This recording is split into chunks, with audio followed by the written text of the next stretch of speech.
Coucou YouTube, on se retrouve aujourd'hui pour la vidéo que vous attendez le plus sur la chaîne je pense, à savoir les paramètres pour Warzone 2 les plus importants.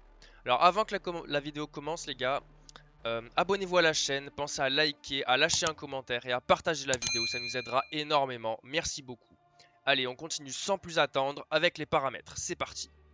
Alors les gars, on se retrouve ici dans le jeu, et pour aller aux paramètres déjà c'est très simple, c'est ici.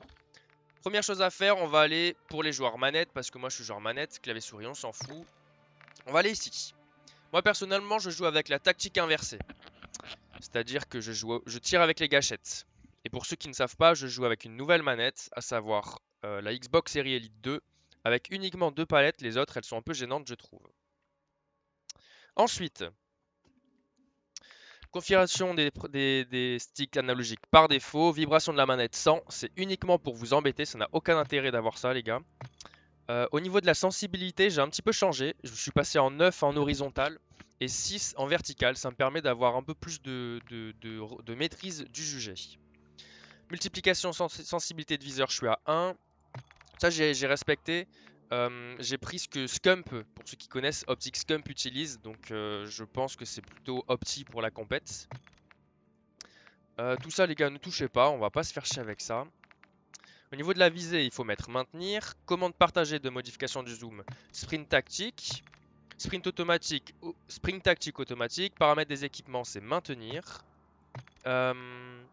Visée plus corps à corps. Et ça, les gars, c'est le plus important. C'est ce qu'il y a de plus important pour les joueurs manettes. Il va falloir choisir priorité à l'interaction.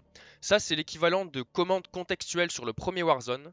Et donc, c'est ce qu'il va falloir sélectionner si vous voulez être le plus rapide pour looter, pour recharger et ne pas vous tromper et ne pas faire n'importe quoi. Parce que maintenant, le système de loot est relativement compliqué.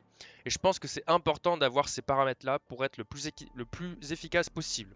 Et évidemment, comme dans Warzone 1, il va falloir sélectionner tout utiliser pour les plaques. Ensuite, au niveau avancé, aide à la visée, évidemment. Je vous conseille de mettre l'aide à la visée Black Ops, parce qu'il y a un petit bug en ce moment, ça va peut-être être rectifié, mais c'est celle qui est la plus opti pour les joueurs manettes. Aide à la visée, évidemment. Visée gyroscopique, non, surtout pas. Vecteur de gravité avec. Bon, tout ça, on s'en fout un petit peu. Type de courbe de réponse de visée, ça c'est votre préférence, mais moi je joue depuis longtemps en dynamique et je pense que c'est le plus efficace pour les joueurs qui jouent aggro et qui jouent rapide comme moi. Bon, tout ça, on s'en bat un petit peu les couilles, on va pas se mentir. Ça peut être utile, mais pour le moment, étant donné qu'avoir ses armes et avoir ses viseurs, c'est pas forcément évident, étant donné qu'il y a très peu d'armes avec des viseurs x3, je pense que c'est pas nécessaire dans un premier temps de le mettre. Après, si vous voulez être opti, ça peut être utile. Zone morte de mouvement, moi je touche pas à ça. Ça dépend de vos manettes en fait. Déplacement automatique vers l'avant, c'est non. Paramètres de sprint tactique, appuyez 2 fois. Franchissement au sol avec, ça c'est très important. Franchissement automatique aérien partiel, c'est uniquement quand c'est demandé, sinon ça va franchir automatiquement tout le temps et c'est très chiant. Franchement au sol automatique 100, inversé glissé plongé standard, plongé sous l'eau en mouvement, déplacement du parachute, ça faut le désactiver. C'est comme à l'époque sur Warzone 1. Enfoncement de porte avec, ça c'est important, sinon vous n'allez pas l'enfoncer, etc. Changement de joystick en mode visée, bon tout ça on s'en bat un petit peu les couilles, c'est vraiment pas important. Changement d'arme automatique, ça c'est important. Détonation rapide de C4, non, sinon ça va sauter tout de suite. Tout ça on s'en bat les couilles. Hop hop hop hop hop hop hop hop. Ensuite, au niveau des graphismes les gars, ça c'est très important. Il y a beaucoup d'amis à moi qui n'ont pas pu avoir une bonne qualité à cause de ces réglages là. Donc essayez de respecter, de copier, de faire des arrêts sur image, de prendre des captures d'écran, c'est très important. Moi je joue en plein écran sans bordure tout simplement parce que je switch avec mes deux écrans. Mais sinon jouer en plein écran, c'est le mieux. Affichage, prenez votre meilleur écran. Votre carte graphique c'est celle qui correspond à la vôtre. Résolution dynamique 100. Affichage automatique. Synchronisation, nanana, ça c'est non. Ça dépend de votre PC, les gars. Déjà, ces deux-là, vous pouvez mettre à 30. Pour les joueurs PC, évidemment, ça ne sert strictement à rien. C'est les FPS dans les menus, etc. Et donc, ça ne sert à rien à part faire surchauffer votre PC. Et moi, je bride à 90 pour pas que mon live soit saccadé. Mais sinon, vous pouvez brider au maximum que votre écran est capable d'afficher. Moi, ça serait 144 par exemple. Ça sert à rien d'aller au-dessus parce que votre écran, si vous avez un écran 144 par exemple et que votre PC vous permet d'aller jusqu'à 200 fps, ça ne sert à rien parce que votre écran n'affichera pas les 200 fps de votre PC. Donc forcément, c'est un peu dommage. Bon, tout ça, on s'en fout. Afficher le gamma, luminosité, limité, tout ça, on s'en fout. Qualité, là, c'est très très important, les gars. Il faut se mettre en personnalisé. Et normalement, si vous n'avez touché à rien depuis le début du jeu, ici c'est brouillé, vous ne pouvez pas toucher. Il faut que vous vous mettiez en Fidelity FX CAS. Et une fois que c'est fait, vous mettez à 100. Ça va correspondre à la résolution de votre écran. Et c'est très très simple les gars. Si vous ne le faites pas correctement, vous allez avoir un effet de jeu dégueulasse comme vous pouvez voir ici. Et j'ai beaucoup d'amis qui avaient ce souci là avant. Et maintenant c'est réglé et ça va beaucoup mieux. Donc c'est très important de faire ça.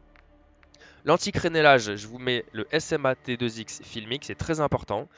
Et après, toute honnêteté, les différences, je vous conseille de mettre tout soit en normal, soit en low en fonction de votre PC parce que ça ne sert pas à grand chose d'être en maximum et ça va booster vos FPS. C'est le plus important, je pense.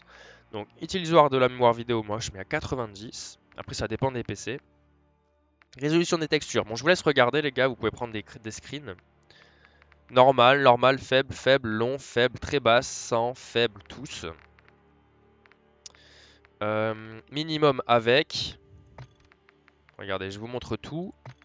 Qualité de l'affichage, faible, faible, 100, 100. Résolution ombre et lumière, normal, 100, élevé, faible, faible, 100. Et je vous montre tout ça. Réflexion de la lumière, 100, faible, bon, tout ça, voilà. Prenez des screens, les gars. Et mettez le grain d'image à 0, c'est très important. Ça ne sert strictement à rien, vous allez mieux voir. Et évidemment, les flous de caméra, on supprime, parce que ça ne sert à rien, à part ne rien voir. Et ça n'a aucun intérêt. Ensuite, au niveau de voir, au niveau du champ de vision, mettez à 120, c'est ce que je vous conseille évidemment. Champ de vision de la visée prédéfini, ça c'est hyper important, ça va vous permettre d'avoir un meilleur angle de vue quand vous visez.